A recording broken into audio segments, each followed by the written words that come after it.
Hello and welcome. My name is Alan and we are back with more Southern horrors and other writings. This should be the last part of the book because it's the last few pages. With that said, before we get into the video, I do want to remind you all I've got two ways to donate to the channel if you are so inclined. I have a Patreon account, which is a monthly, month-to-month donation system, and I have a Coffee account, which can do much the same, but it also allows you to make single, one-time donations. I'll have links to both in the description box below the video. Please do not donate if you are in financial difficulty, or donating will put you in financial difficulty. I'd rather you take care of what you need to take care of. Toughen up on everybody with the idiots in charge as it is right now. Um, if you can afford it and you wish to donate, thank you. I appreciate it. It's me, myself, and I do all the research, filming, editing, posting. Yeah. With that, I also, as a personal decision, do not do commercials, and I've been making no money from the videos as of yet. Now, with that said, let's jump into the video and finish this book off.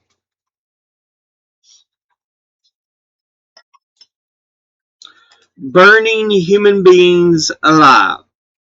Not only has life been taken by mobs in the past 20 years, but the ordinary procedure of hanging and shooting have been improved upon during the past 10 years.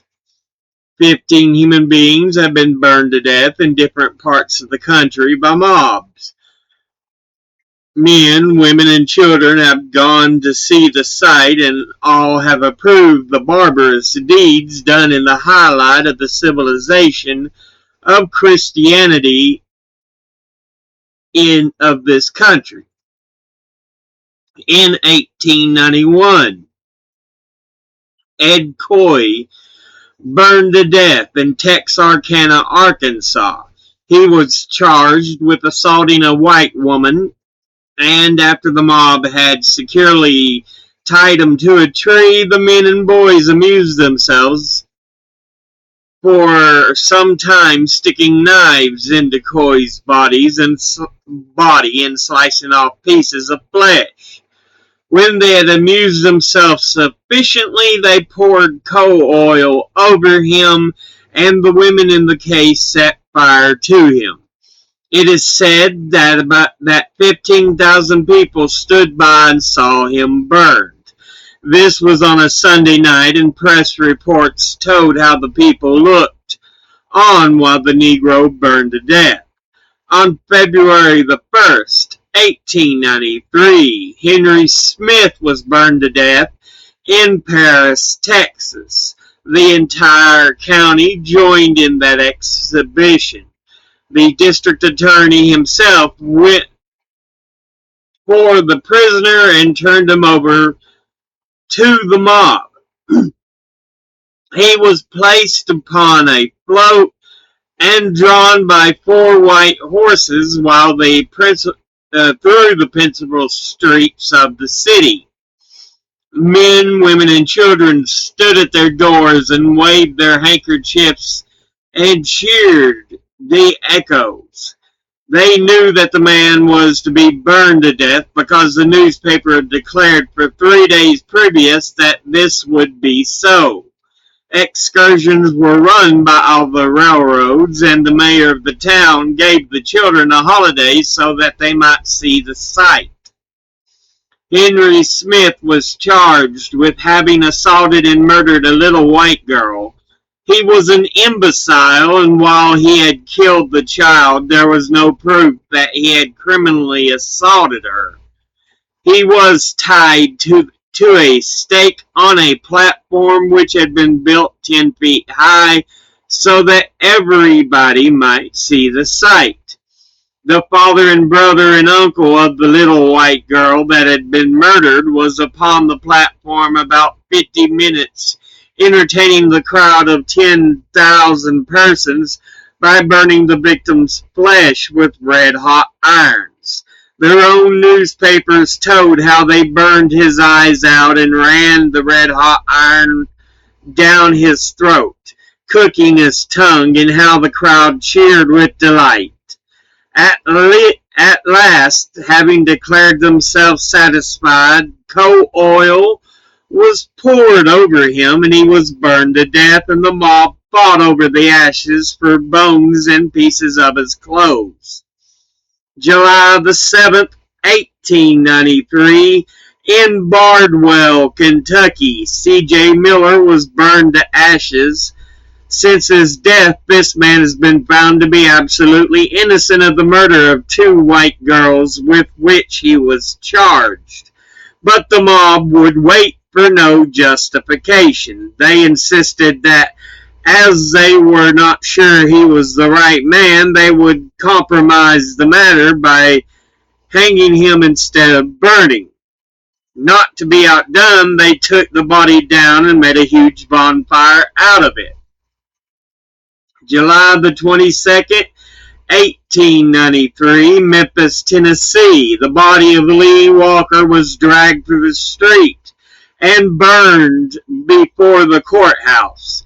Walker had frightened some girls in a wagon along the country road by asking them to let him ride in their wagon. They cried out. Some men working in the field nearby said it was an attempt of assault, and of course began to look for their prey. There was never any charge of rape. The women only declared that he attempted an assault. After he was apprehended and put in the jail and perfectly helpless, the mob dragged him out, shot him, cut him, beat him with sticks, built a fire and burned the legs off, then took the trunk of the body down and dragged further up the street, and at last burned it before the courthouse. September the 20th, 1893, at Roanoke, Virginia, the body of a Negro who had quarreled with a white woman was burned in the presence of several thousand persons. These people also wreaked their vengeance upon this helpless victim of the mob's wrath by sticking knives into him, kicking him, and beating him with stones until mutilating him before life was extinct. June the 10th, 1898, at Knoxville, Arkansas, James Perry was shut up in a cabin because he had smallpox and burned to death. He had been quarantined in his cabin when it was declared that he had this disease, and the doctor sent for. When the physician arrived, he found only a few smoldering embers. Upon inquiry, some railroad hands who were working nearby revealed the fact that they had fastened the door of the cabin and set fire to the cabin and burned the man and hut altogether. February the 22nd, 1898, at Lake City, South Carolina, Postmaster Baker and his infant child were burned to death by a mob that had set fire to his house.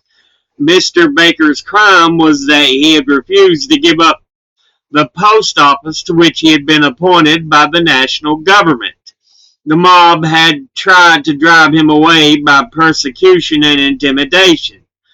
Finding that all else had failed, they went to his home in the dead of night and set fire to his house, and as the family rushed forth, they were greeted by a volley of bullets. The father and his baby were shot through the open door and wounded so badly that they fell back in the fire and were burned to death. The remainder of the family, consisting of the wife and 5 children, escaped with their lives, from the burning house, but all of them were shot. One of the number made a cripple for life. January the 7th, 1898. Two Indians were tied to a tree at Maud Post Office, Indian Territory, and burned to death by a white mob. They were charged with murdering a white woman. There was no proof of their guilt except for the unsupported word of the mob. Yet they were tied to a tree and slowly roasted to death. Their names were Louis McGeesy and Hond Martin. Since that time, these boys have been found to be absolutely innocent of the charge.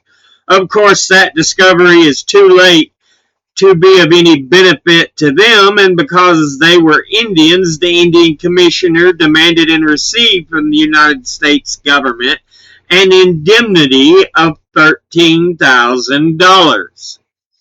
April the 23rd, 1899, at Palmetto, Georgia, Sam Hose was burned alive in the presence of a throng on Sunday afternoon. He was charged with the killing of a man named Cranford, his employer, which he had admitted he did because his employer was about to shoot him. To the fact that killing his employer was added the absolutely false charge that Hose assaulted the wife. Hose was arrested and no trial was given him.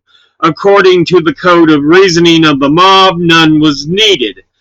A white man had been killed and a white woman was said to have been assaulted. That was enough. When Hose was found, he had to die. The Atlanta Constitution, in speaking of the murder of Cranford, said that the Negro who was suspected would be burned alive. Not only this, but it offered $500 reward for his capture. After he had been apprehended, it was publicly announced that he would be burned alive. Excursion trains were run and bulletins were put up in the small towns. The governor of Georgia was in Atlanta while excursion trains were being made up to take visitors to the burning. Many fair ladies drove out in their carriages on Sunday afternoon to witness the torture and burning of a human being. Hose's ears were cut off, then his toes and fingers, and passed round to the crowd. His eyes were put out, his tongue torn out, and flesh cut in strips by knives. Finally, they poured coal oil on him and burned him to death. They dragged his half-consumed trunk out of the flames, cut it open, extracted his heart and liver, and sold slices for 10 cents each for souvenirs, all of which was published most promptly in the daily papers of Georgia and boasted over by the people of that section. October the 19th, 1889, at Canton, Mississippi, Joseph LaFleur was burned to death. A house had been entered and its occupants murdered during the absence of the husband and father. When the discovery was made, it was immediately supposed that the crime was the work of a Negro and the motive that of assaulting white women. Bloodhounds were procured and they made a round of the village and discovered only one colored man absent from his home. This was taken to be proof sufficient that he was the perpetrator of the deed. Then he returned home. When he returned home, he was apprehended, taken into the yard of the house and had been burned down, tied to a stake, and was slowly roasted to death. December the 6th, 1899, at Mayfield, Kentucky, William Coleman also was burned to death. He was slowly roasted, first one foot and then the other, and then dragged out of the fire so that the torture might be prolonged. All of this without a shadow of proof or scintilla of evidence that the man had committed the crime. Thus have the mobs of this country taken the lives of their victims within the past 10 years. In every single instance except one of these burnings were witnessed by from 2,000 to 15,000 people, and no one person in all these crowds throughout the country had the courage to raise his voice and speak out against the awful barbarism of burning human beings to death. Men and women of America, are you proud of this record which the Anglo-Saxon race has made for itself? Your silence seems to say that you are. Your silence encourages a continuance of this sort of horror. Only by earnest, active, united endeavor to arouse public sentiment can we hope to put a stop to these demonstrations of American barbarism. Lynching record. The following table of lynchings has been kept year by year by the Chicago Tribune beginning in 1882 and shows that the list of Negroes that have been lynched during that time. 1882, Negroes murdered by mobs. 52, 1883, 39, 1884, 53, 1885, 164, 1886, 136, 1887, 128, 1888, 143, 1889, 127, 1890, 176, 1891, 192, 1892, 241, 1893, 200, 1894, 190, 1895, 171, 1896, 131, 1897, 156, 1898, 127, 1899, 107. Of these thousands of men and women who have been put to death without judge or jury, less than one-third of them have ever been accused of criminal assault. The world at large has accepted unquestionably the statement that Negroes are lynched only for assaults upon white women. Of those who were lynched from 1892 or 1882 to 1891, the first 10 years of the tabulated lynching record, the charges were as follows. 269 were charged with rape.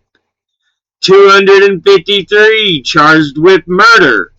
44 charged with robbery. 37 charged with incendiarism. 4 charged with burglary. 27 charged with race prejudice. 13 quarreled with white men. 10 with making threats. 7 with rioting. 5 with miscegenation. In the 32 cases, no reasons were given. The victims were lynched on general principles. During the past 5 years, the record is as follows. Of the 171 persons lynched in 1895, only 34 were charged with this crime. In 1896, out of the 131 persons who were lynched, 34 were said to have assaulted women. Of the 156 in 1897, only 32. In 1898, out of the 127 persons lynched, 24 were charged with the alleged usual crime. In 1899, of the 107 lynchings, 16 were said to be for crimes against women. These figures, of course, speak for themselves, and to the unprejudiced, fair-minded person, it is only necessary to read the study and study them in order to show that the charge that the Negro is a moral outlaw is a false one, made for the purpose of injuring the Negro's good name and to create public sentiment against him. If public sentiment were alive as it should be upon the subject, it would refuse to be longer hoodwinked, and the voice of conscience would refuse to be stilled by these false statements. If the laws of the country were obeyed and respected by the white men of the country who charge that the Negro has no respect for the law, these things could not be, for every individual, no matter what the charge, would have a fair trial and an opportunity to prove his guilt or innocence before a tribunal of law. That is all the Negro asks. That is all the friends of law and order need to ask. For once the law of the land is supreme, no individual who commits crime will escape punishment. Individual Negroes commit crimes the same as do white men, but that the Negro race is peculiar, peculiar, peculiarly given to assault upon women is a falsehood of the deepest dye. The tables given above show that the Negro who is saucy to white women is lynched, as well as the Negro who is charged with assault upon women. Less than 1/6 of the lynchings last year, 1899, were charged with rape. The Negro points to his record during the war in rebuttal of this false slander. Then the white women and children of the South and had no protector save only these Negroes. Not one instance is known where the trust was betrayed. It is remarkably strange that the Negro had more respect for womanhood with the white men of the South hundreds of miles away than they have today when surrounded by those who take their lives with impunity and burn and torture, even worse than the unspeakable Turk. Again, the white women of the North came south years ago, threaded the forest, visited the cabins, taught the schools, and associated only with the Negroes whom they came to teach, and had no problems or had no protectors near at hand. They had no charge or complaint to make of the danger to themselves after association with this class of human beings.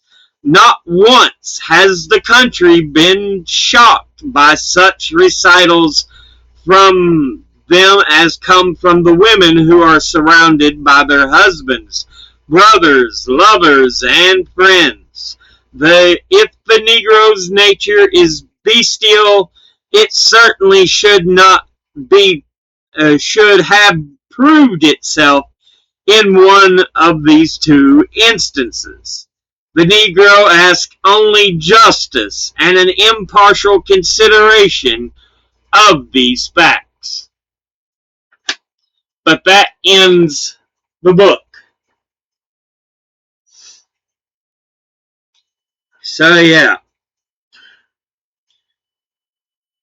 we see a full reporting by Wells on the acts of disgusting lynching and other behaviors portrayed upon individuals of color. Not just black people. She mentioned in there about 2 Native Americans being burned in what was called Indian Territory, modern day Oklahoma. So yeah,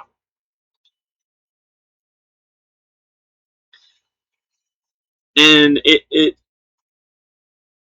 nothing was proved. In fact, they were shown to have been innocent.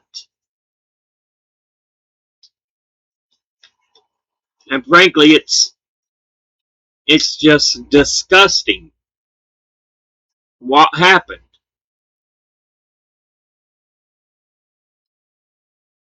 But yeah, with that, we have ended the book, and I think the next one we'll start is a. I kind of have been set in my mind recently. I want to read Slaughterhouse 5, um, which is a book about a former soldier who had fought in World War II, has PTSD, and the kind of pains he goes through from what he saw and experienced in Europe. Oh goodness, I can't remember the name of the author. He's pretty good. His works are good, but it's not a long book. But again, it's another book that has been banned. So yeah, we are going to read it. You know, read the banned books when you can. People need to know, because a lot of this banned BS they've been trying to pull is exactly that, BS. With that, as always, educate thyself, think, read, study, learn. Someone tells you something you have trouble believing, ask them to cite their sources, and it can't be some tinfoil hat wearing sources or a bunch of sources slapped together to make, or anecdotes slapped together to make sources. Author of Slaughterhouse 5 is Kurt Vonnegut. It came to me while I was saying that. Anyway, thank you all for watching. I'll see you all in the next one. Until then, later.